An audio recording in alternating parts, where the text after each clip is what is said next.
You wanna play too? It'll be fun. In 13.3, Riot nerfed Annie and her win rate shot up to about 55%. Her win rate is pretty insane for how many games that have been played as of this recording, so what changed? Riot didn't actually nerf her. I'm pretty sure it was a mistake for putting her in the nerf category, as all the changes are actually buffs. Starting with her passive, Annie now starts the game off with her passive fully charged. Her E shield got lots of buffs as they increased the shield strength, cooldown, retaliation damage, AP scaling, and also changed the damage to not only reflect basic attacks, but to reflect spells as well. They also buffed her ult so that Tibbers has increased health and resistances that scale with AP. They did nerf the movement speed to be 350 flat, but that's a great trade-off for all the buffs. With all of these changes, it makes sense that her win rate jumped about 10% from the last patch. But you know what else is 10%? Only 10% of you guys watching are subbed, so if you enjoy this type of content, hit that sub button. Thank you. Moving on to the pros and cons, Annie's strengths are in her laning, utility, and her ability to enable carries. With her long-range autos, shields, and her point-click stun, she is able to hard bully laners and usually get an advantage after laning phase.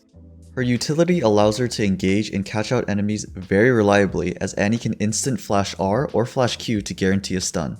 Once she engages, she provides a lot of crowd control and debuffs, as the support build I will cover makes Tibbers a nightmare to deal with.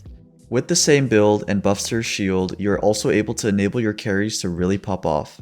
Because you will have a lot of ability haste and the CDR and shield is very low, you can constantly give buffs to a carry on your team. The movement speed with the mix of your stuns and slows allows Annie to set up teamfights very well. Now covering the cons, Annie's weakness is that you have to play around her passive and your cooldowns are a bit long in the early game. Once you blow all your spells, you have to cycle them, which takes a while. Also, because you are trying to get your passive back up, you run into mana issues. Another problem Annie has is that her spell ranges are relatively short range, so in the mid/late game you will rely heavily around your flash. When flash is unavailable, you have to hover and basically become a shield bot until you can find an angle in. These are pretty minimal cons. Overall, she is still very strong. Moving on to the ability section, her kit is pretty basic and straightforward. Her passive is Pyromania. Whenever you cast an ability, you will get a stack, and at 4 stacks, your next ability will stun. There's an indicator under your mana bar that shows you the stacks. You'll want to play around your passive being up in most of the game. Her Q is Disintegrate. It's a point and click ability that hurls a fireball at the enemy. If it kills a target, 50% of the cooldown is reduced and the mana cost is refunded. The 50% cooldown reduction is actually pretty important and comes in clutch when you are in the middle of a fight and need to get your passive stacks up. Her W is Incinerate. Very straightforward ability, she releases fire in a cone. Her E is Molten Shield. This is the ability that got lots of buffs and is very strong right now. You can shield an ally or yourself and Tibbers and it will give you bonus movement speed along with a shield that does magic damage when hit by an auto or an ability.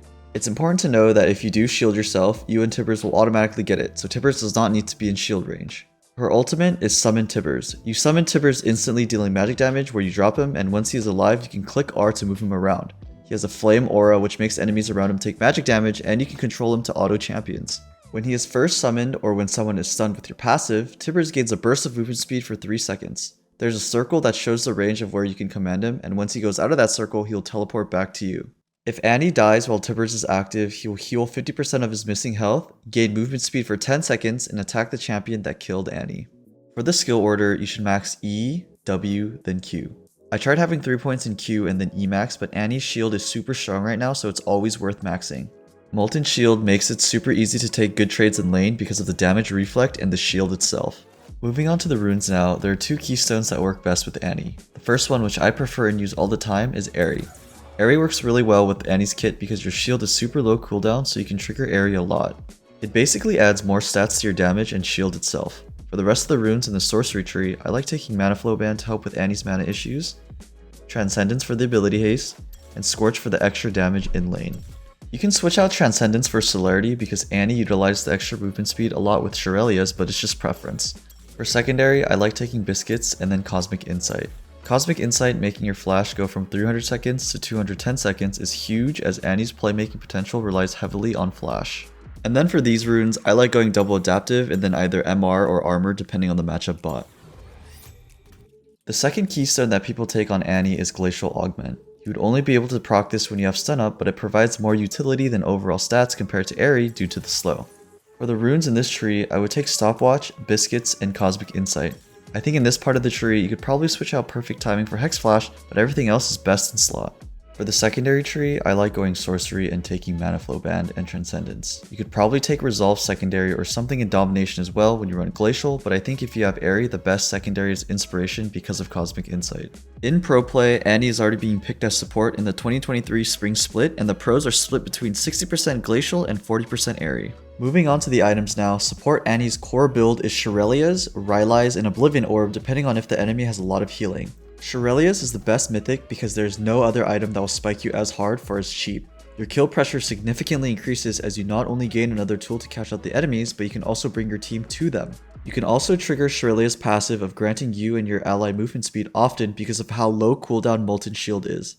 When you have maxed out shield, Ionian Boots, and your support mythic, shield cooldown is 5 seconds while the active is 3 seconds, so in a fight, shields will only be down every 2 seconds. The constant movement speed makes it really easy to roam around the map. On a side note, for all enchanters, I always prioritize my mythic over tier 2 boots. Support mythics are very strong for how cheap they are, and the sooner you get them, the faster you will become a problem. After I build Shurelya's, I will usually build Oblivion Orb if the enemy has a lot of healing. If I end up building Oblivion, I skip upgrading the item and go straight to Rylai's because of the changes in healing reduction for Morello and Chemtech Putrefier in 13.1b. Riot not only took away the increased healing reduction in the upgraded items, but they also buffed Oblivion Orb so that it gives the same amount of heal cut of 40%. To add on, Chemtech Putrefier no longer applies the healing reduction to ally shield, so now the heal reduction is triggered by all damage. So it's not worth upgrading second because you get the same amount of healing reduction in 800 gold and you don't even apply it more. This, combined with Rylai's, works really well with Annie because of Tibbers and his ability to do magic damage to enemies near him. Basically, after Tibbers is used as a stun, in teamfights he's going to permanently make the enemy slow and have healing reduction.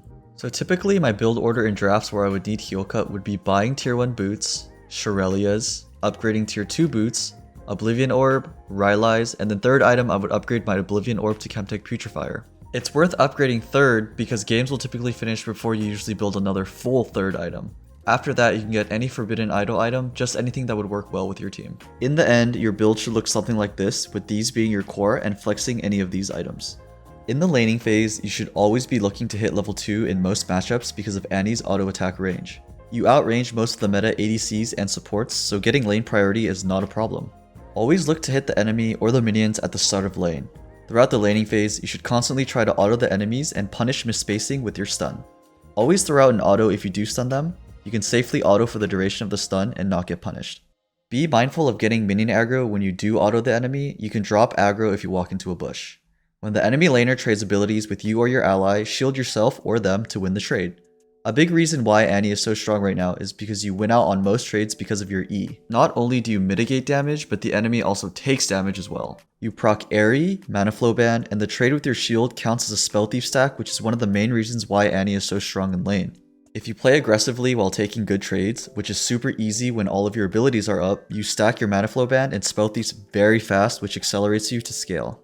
Annie's laning phase is super easy to get ahead in because of how broken Molten Shield is. Fun fact, if you ever play against a Maokai, you can run into saplings with your shield and this will trigger Airy, Mana Flow Band, and your Spell Thief stacks. Your kill pressure is already high in lane, but once you hit 6, it becomes even higher. You should look for opportunities to all-in your enemy with Tibbers and stun. You will get a lot of kill angles if you wait in bushes.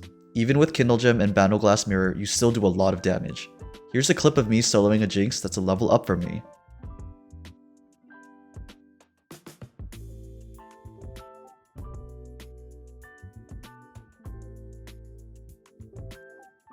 We trade out kills, but this showcases just how much damage you can do by yourself.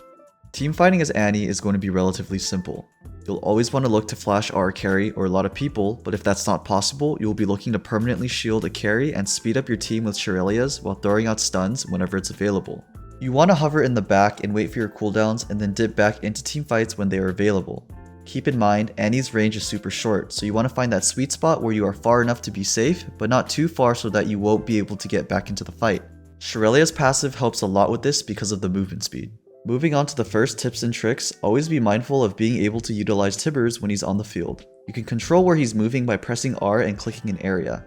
Tibbers will move on his own if you don't micro him, but that's a waste because you will be able to control him better. In this example, I'm using him to scout when we are doing Baron. In this example, I micro him to stand in front of Lee Sin so he blocks the Q. In this example, I actually don't need to move Tibbers myself, but remember that giving yourself a shield will also give it to Tibbers, which gives a movement speed as well. Tibbers micro is the difference between a good Annie and a great Annie. Tip number 2, always use E when you are rotating around the map. You and your ally will get the movement speed because of Shurelya's, and you will move around faster. Also make sure to spam it when you are coming out of base because it will also stack your passive by the time you get to lane. Tip number 3, make sure to always know how many spells you need for a stun in a team fight. Tip number 4, if you're trying to catch out one person, always use flash Q even if you have R because it will be guaranteed that they will get hit. If the enemy has any kind of blink ability, they will be able to dodge your flash R, so to get around that, use flash Q. Tip number 5, you can catch your opponents off guard if you E mid Q to trigger the stun. The enemy can see how many charges you have on your passive, so you can psych them out with this trick. Throw out your Q at 3 charges and then hit E as it's flying to them for the stun. Final tip, always look to catch out people in bushes, make sure they are swept, and look for the opportunities. That concludes my Annie guide. She's pretty simple to play, so it will not take a long time to pick her up. Thank you so much for watching. If you have any questions, leave them in the comments below. I'm more than happy to answer them. I also stream on Twitch Monday through Friday starting at 11:30 AM PST. So if you want to ask there, I'll leave a link in the video as well. Hope to see you guys there.